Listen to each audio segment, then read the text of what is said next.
ये कहानी है एक अनुभवी शिकारी विक्रम की, जो हिमालय की घनी और रहस्यमयी तलहटी में रहता था। विक्रम कोई साधारण शिकारी नहीं था। वह केवल उन्हीं आदमखोर जानवरों का शिकार करता था जो गांव वालों के लिए खतरा बन जाते थे। रहस्यमयी जंगल की पुकारे एक शाम गांव के मुखिया विक्रम के पास आए और बताया कि नील वन से एक भयानक भेड़िया गांव के मवेशियों को उठा ले जा रहा है। लोग कहते थे कि वह भेड़िया साधारण नहीं बल्कि मायावी है। विक्रम ने अपनी पुरानी बंदूक उठाई, पीठ पर तरकश बांधा और घने जंगल की ओर निकल पड़ा। जैसे ही उसने नीलवन में कदम रखा, उसे कुछ अजीब महसूस हुआ।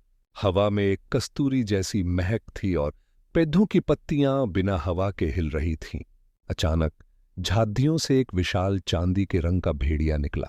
उसकी आंखें जलते हुए अंगारों की तरह लाल थीं। जादू और मुकाबला। विक्रम ने निशाना साधा, लेकिन जैसे ही उसने गोली चलाई, भेड़िया धुएं में बदल गया और गायब हो गया।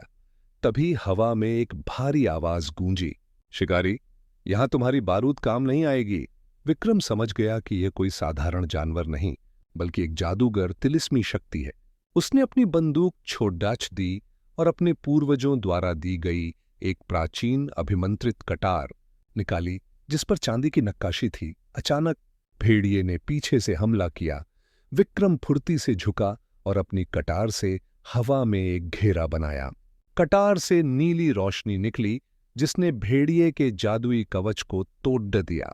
भेड़िया अब अपने असली रूप में आ गया। वह एक प्राचीन वन रक्षक आत्मा थी, जो अपनी जमीन पर इंसानों के अतिक्रमण से क्रोधित थी।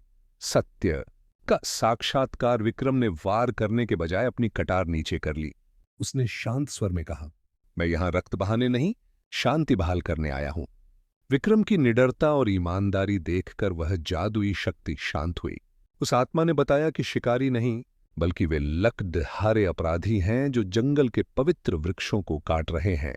विक्रम ने वादा किया कि वह गांव वालों को समझाएगा और जंगल की सीमा तय करेगा। निष्कर्षुस, दिन के बाद से शिकार और जादू के बीच का संघर्ष समाप्त हो गया। विक्रम अब शिकारी से जंगल का रक्षक बन चुका था। वह जान गया था कि हर समस्या का समाधान हिंसा नहीं, बल्कि प्रकृति के साथ संतुलन बनाना है।